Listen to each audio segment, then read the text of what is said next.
Assalamualaikum warahmatullahi wabarakatuh. Perkenalkan, nama saya Hazra Hairunisa.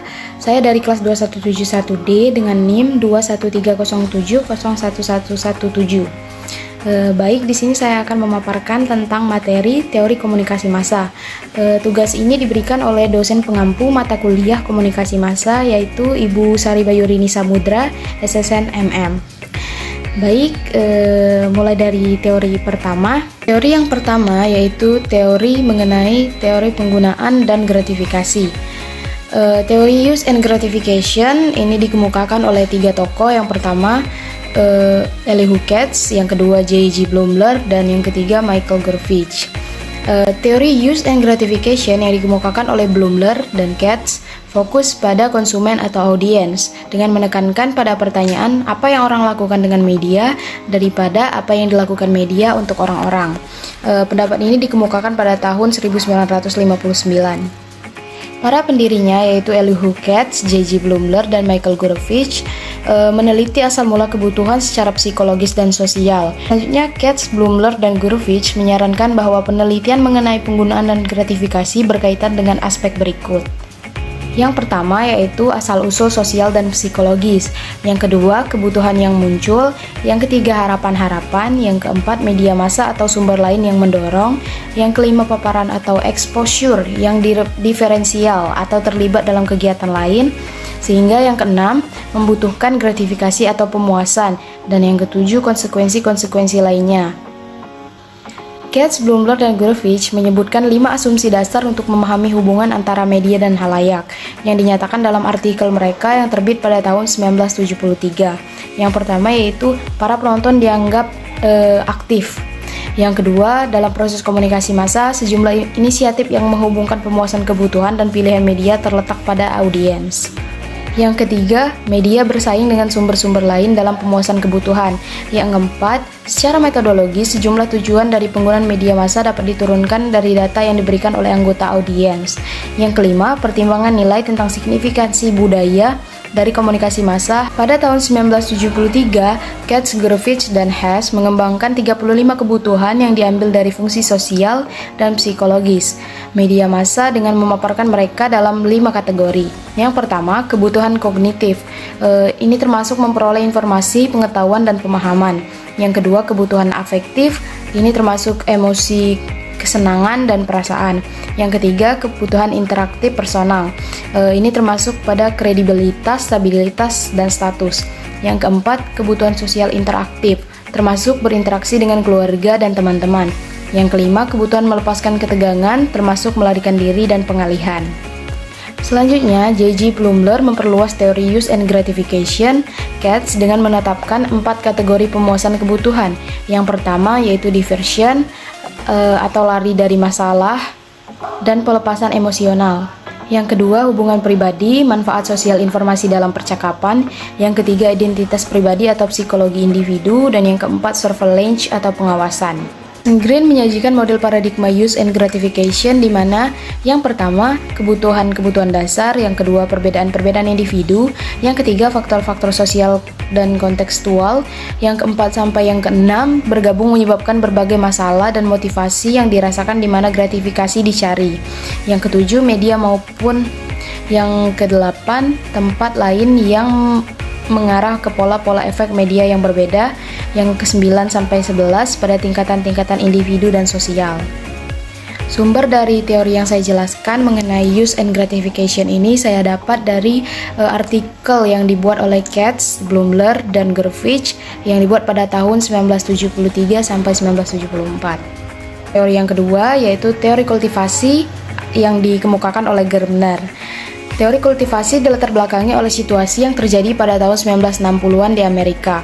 Pada masa itu, efek media massa khususnya tayangan kekerasan di televisi menarik perhatian halayak umum karena cukup tingginya tayangan yang mengandung kekerasan yang ditayangkan pada kala itu. Banyaknya jumlah muatan kekerasan dalam tayangan televisi pada waktu itu mendorong kekhawatiran para orang tua, guru, dan pengkritik TV dari dampak tayangan kekerasan. Karena itu, halayak umum, orang tua, dan pengkritik TV menduga bahwa adanya hubungan antara banyaknya muatan kekerasan dalam tayangan TV dengan perilaku agresif dan kekerasan di masyarakat. Teori kultivasi atau cultivation theory pertama kali dikenalkan oleh Profesor Gerd Gerbner ketika ia menjadi dekan Annenberg School of Communication di Universitas Pennsylvania, Amerika Serikat. Tulisan pertama yang memperkenalkan teori ini adalah Living with Television, The Violence Profile Journal of Communication. Analisis kultivasi merupakan tahapan lanjutan dari paradigma penelitian tentang efek media yang sebelumnya dilakukan oleh Gerbner, yaitu cultural indicators yang menyelidiki 3 poin. Yang pertama, proses institusional dalam produksi isi media, yang kedua image atau kesan isi media, yang ketiga hubungan antara terpaan pesan televisi dengan keyakinan dan perilaku halayak.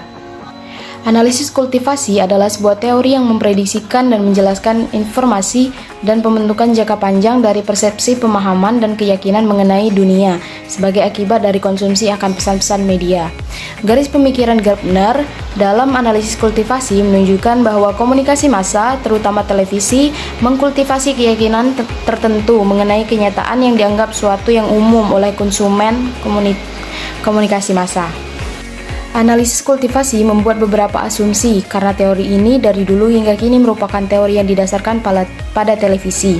Ketiga asumsi ini menyatakan hubungan antara media dan budaya. Yang pertama, televisi secara esensi dan fundamental berbeda dengan bentuk-bentuk media massa lainnya. Yang kedua, televisi membentuk cara berpikir dan membuat kaitan dari masyarakat kita. Yang ketiga, pengaruh dari televisi terbatas. Saya mengambil contoh serial TV 13 Reasons Why. Merupakan serial TV yang mendapatkan rating tinggi yaitu 8. Serial yang berkisahkan tentang seorang gadis remaja yang melakukan bunuh diri akibat depresi karena sering dibully sampai dengan pelecehan seksual. Di dalam serial ini diceritakan bagaimana Hannah, pemeran utama yang melakukan bunuh diri dengan mengiris pergelangan tangannya yang digambarkan dengan sangat jelas. Serial TV ini menjadi kontroversi dan menjadi perdebatan di Amerika karena penayangan jalan cerita yang diangkat. Serial TV ini diduga mempersepsi para remaja bahwa kegiatan bunuh diri adalah kegiatan yang diperbolehkan untuk dilakukan, sampai dengan anggapan bahwa serial TV ini menjadi inspirasi bagi para remaja untuk melakukan bunuh diri. Hal ini didukung oleh pemberitaan yang mengatakan untuk memperketat tayangan serial TV 13 Reasons Why ini agar tidak menginspirasi dalam melakukan bunuh diri. Berita ini bersumber dari laman berita CNN Indonesia pada bagian hiburan. Ketiga yaitu kajian budaya yang dikemukakan oleh Stuart Hall. Kajian budaya atau dikenal dengan Cultural Studies adalah sebuah formasi diskursif yang dikemukakan oleh Hall pada tahun 1997, menyatakan bahwa kajian budaya adalah sebuah klaster atau formasi ide-ide, gambaran-gambaran, dan praktik-praktik yang menyediakan cara-cara penyataan, bentuk-bentuk pengetahuan, dan tindakan yang terkait dengan topik tertentu, aktivitas sosial atau tindakan institusi dalam masyarakat. Tradisi kajian budaya menjadi tradisi studi yang banyak dilakukan awal kemunculannya oleh para akademisi dan peneliti di Center of Contemporary Cultural Studies atau CCCC, Universitas Birmingham di Inggris pada tahun 1960-an. Sejak saat itu, kajian budaya menjadi tradisi studi yang meluas di kalangan intelektual di negara-negara seperti Amerika, Afrika, Australia, Asia, Amerika Latin, dan Eropa, dengan setiap formasi yang berbeda-beda objek kajiannya. Sejak awal kemunculannya, kajian budaya menjadi semakin besar dan hasil-hasil studi yang dihasilkannya semakin meningkat. Buku-buku teks tentang kajian budaya dan budaya populer di kalangan akademik tumbuh pesat. Ini dikemukakan oleh McGuigan pada tahun 1997. Bahkan menyatakan bahwa perkembangan kajian budaya secara profesional dan institusional pada akhirnya membawa pada kondisi yang disebut oleh Stuart Hall sebagai kajian yang mempermasalahkan secara kritis keberadaan kekuasaan, sejarah atau masa lalu, dan politik dalam arti luas, atau yang dikatakannya formalize out of existence the critical question of power, history, and politics. Ini dikemukakan oleh Hall pada tahun 1992. Pada tahun 1972, Stuart Hall menjelaskan bahwa kajian media dan budaya atau yang lebih dikenal dengan Media and Cultural Studies pada dasarnya mencoba untuk membuat berpikir kita tentang realitas dan apa yang dimaksud dengan real atau yang sebenarnya dalam kehidupan budaya kita sehari-hari. Dalam dunia yang sudah dipenuhi dengan image atau gambar-gambar dan tulisan-tulisan yang ada di koran, televisi, film, video, radio, iklan, dan novel, dan lain sebagainya, cara kita menentukan diri kita atau mendefinisikan identitas kita dan lingkungan sekitar kita ternyata bervariasi dan berbeda satu sama lain.